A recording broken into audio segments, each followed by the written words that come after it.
எல்லாருக்கும் வணக்கங்க. இந்த வீடியோவில் நம்ம எதை பற்றி பார்க்க போகிறோம் அப்படின்னா, எஸ்ஐ வந்து வழக்கு நிலை என்ன, நோட்டிஃபிகேஷன் அடுத்த எஸ்ஐ எப்போ வரும், வேக்கன்சி எவ்வளோ இருக்கும். நான் கிட்டத்தட்ட இதோட ஒரு 4வது வீடியோன்னு நினைக்கிறேன். எனக்கு தெரிஞ்சு எல்லோரும் கேட்டு இப்போ 4வது வீடியோ போடக்கூடிய ஒரு கண்டிஷனுக்கு போயிட்டேன் நான். சரிங்களா? வேக்கன்சி எவ்வளோ இருக்குங்கிறது நான் வந்து வீடியோவோட கடைசியில் சொல்கிறேன். வீடியோ ஃபுல்லாக பாருங்கள். அதாவது வழக்கு வந்து இப்போது வந்து 9ஆம் தேதி வருதுங்க. நல்லா உங்களுக்கு எல்லாத்துக்கும் தெரியும். நான் ஒன்றும் புதுசாக ஒன்றும் சொல்ல போகிறதில்ல. 9ஆம் தேதி வர்றதில் வழக்கு மேக்ஸிமம் அன்னைக்கே 99.9% அன்றைக்கே முடிக்கிறதுக்கு அதிகபட்ச வாய்ப்புகள் இருக்குது. சரிங்களா?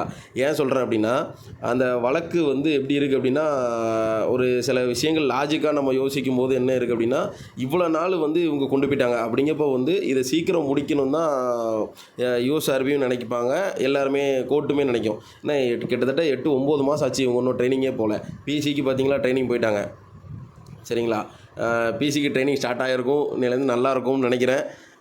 அதிலேருந்து ட்ரைனிங்லேருந்து யாரும் வெளியே வராமல் இருந்தால் சந்தோஷம்தான். ஏன்னா ட்ரைனிங் வந்து கொஞ்சம் கடினமாக தான் இருக்கும். ஏன்னா அந்த கடினத்தை தாங்கினா தான் அந்த வேலை வந்து ரொம்ப, இந்த காவல்துறை பணிங்கிறது எப்படி இருக்கும் அப்படின்னா ரொம்ப கடினமாகவே சவாலாகவே இருக்கும். அதனால் அந்த அந்த பணியை வந்து மேற்கொள்கிறதுக்கு வந்து இந்த மாதிரியான ஒரு கடினமான பயிற்சி வந்து ரொம்ப அவசியம்தாங்க. சரிங்களா? இப்போ எஸ்ஐ வந்து பிசி போயிட்டாங்க. இப்போ வந்து எஸ்ஐ வந்து 8 மாதம் ஆச்சு, அப்படியே ஹோல்டு பண்ணி அப்படியே நிற்கி. அப்படிங்கப்போ அவங்க சீக்கிரம் போடணும், அடுத்து நோட்டிஃபிகேஷன் போடணும், அடுத்து எலெக்ஷன் வருது.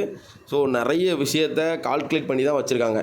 ஸோ என்னாகும் அப்படின்னா, கேஸு வந்து 9ஆம் தேதியே முடிஞ்சிடும்.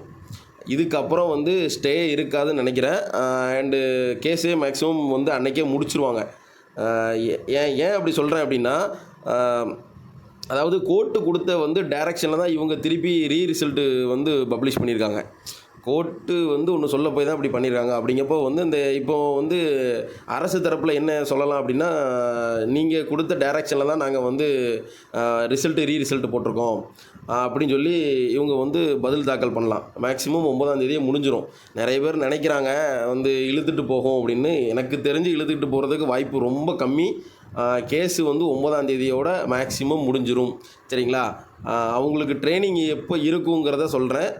ட்ரைனிங் வந்து அவங்களுக்கு எப்போ இருக்குன்னா, பொங்கல் முடிஞ்ச உடனே கூப்பிட்ற மாதிரி இருக்கும். சரிங்களா? பிப்ரவரி கூட போகிறதுக்கு வாய்ப்பு ரொம்ப கம்மி தான். பொங்கல் முடிஞ்சோடனே கூப்பிட்றலான்னு இருக்காங்க. அவங்களோட கணிப்பு அதான்.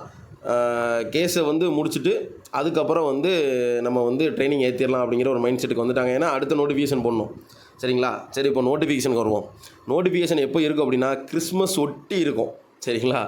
இது வந்து கிட்டத்தட்ட நான் உங்கள்கிட்ட அன்றைக்கே கம்யூனிட்டி டேப்பில் சொல்லியிருப்பேன். 99.9% இது கன்ஃபார்மான நியூஸ்னு. கிட்டத்தட்ட இது கன்ஃபார்மான நியூஸ் தான்.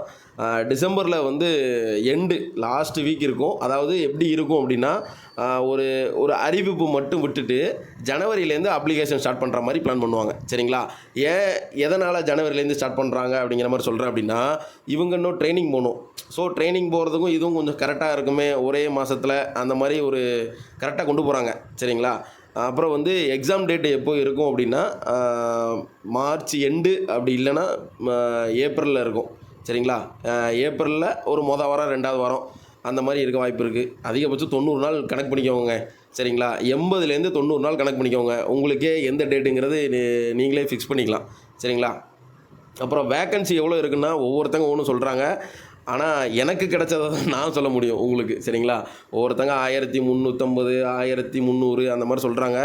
எனக்கு அவ்வளோ வருமானலாம் எனக்கு தெரியல. ஆனால் 1200 இது கன்ஃபார்ம். அரவுண்டு 1200 கன்ஃபார்மாக வரும். அப்புறம் வந்து அதுக்கப்புறம் வந்து பிசி நோட்டிஃபிகேஷனும் இருக்குது. சரிங்களா?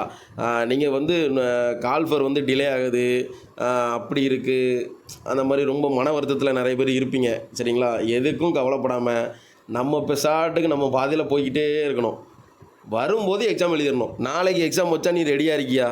இல்லவே இல்லை. யாராக இருந்தாலும் ரெடி இல்லை. கரெக்டு தானே? நாளைக்கு எக்ஸாம் வச்சா கூட நம்ம வந்து ரெடியாக இருக்கணும். அப்படிங்கப்போ எப்போ நோட்டிஃபிகேஷன் கேட்குறதுனால எந்த ஒரு பயனுமே இல்லை. சரிங்களா? நோட்டிஃபிகேஷன் வரும்போது வரட்டும்பா. நாளைக்கு வச்சா நான் எழுதி பாஸ் ஆகிடணும். அவ்வளோதான். நம்மளோட கான்செப்ட் அதாக தான் இருக்கணும். நம்ம நாளைக்கு வச்சா கூட நம்ம பாஸ் ஆகணும். நாளாக கழித்து ஃபிசிக்கல் வச்சா கூட நம்ம போய் பண்ணுறதுக்கு ரெடியாக இருக்கோமா? இந்த 2 விஷயத்தை மட்டும் யோசிங்க நல்லா. சரிங்களா? உட்காந்து படிங்க. யார் என்ன நிறைய பேர் உங்களை குழப்பி விடுறதுக்கு 1000 பேர் இருப்பாங்க. அதெல்லாம் குழம்பாதீங்க. ஒருத்தன்லாம் மார்ச்சுன்னான். இப்போது நெறைய பேர் வந்து மார்ச்சுன்னு சொன்ன ஆட்கள் ஃபுல்லாக இப்போ டிசம்பருக்கு வந்துட்டாங்க. நான் அன்னைக்கும் அதான் சொல்கிறேன், இன்றைக்கும் அதான் சொல்கிறேன். எனக்கு வந்து கிடைக்கிற தகவல் கிட்டத்தட்ட கன்ஃபார்மான தகவல் தான் கிடைக்கும். அதே மாதிரி பிசிக்கு வந்து எல்லோரும் ட்ரெயினிங் எப்போ சொன்னாங்க? நான் கிட்டத்தட்ட நீங்கள் கம்யூனிட்டி டேப் பார்த்தீங்கன்னா உங்களுக்கு தெரியும். நான் வந்து சொல்லியே 1½ மாதத்துக்கு மேலே ஆச்சு. டிசம்பரில் தான் இவங்க போகிறாங்க அப்படின்னு சொல்லி சொன்னேன். ஆனால் நிறைய பேர் டிசம்பரே இல்லை, நவம்பர் 15லேயே கொண்டு போகிறாங்க அப்படிங்கிற மாதிரி சொன்னாங்க. நான் தான் டிசம்பர்னு சொன்னேன். இந்த மாதிரி சில விஷயங்கள் நீங்கள் பாருங்கள். நான் சொன்னது கரெக்டாக இருக்கா இல்லைங்கிறது நீங்களே யோசித்து ஒரு நல்ல முடிவுக்கு வந்துக்கோங்க. உங்களுக்கு வேறு எதுவும் டவுட் அப்படின்னா எனக்கு கமெண்ட் பண்ணுங்கள். தேங்க்யூ.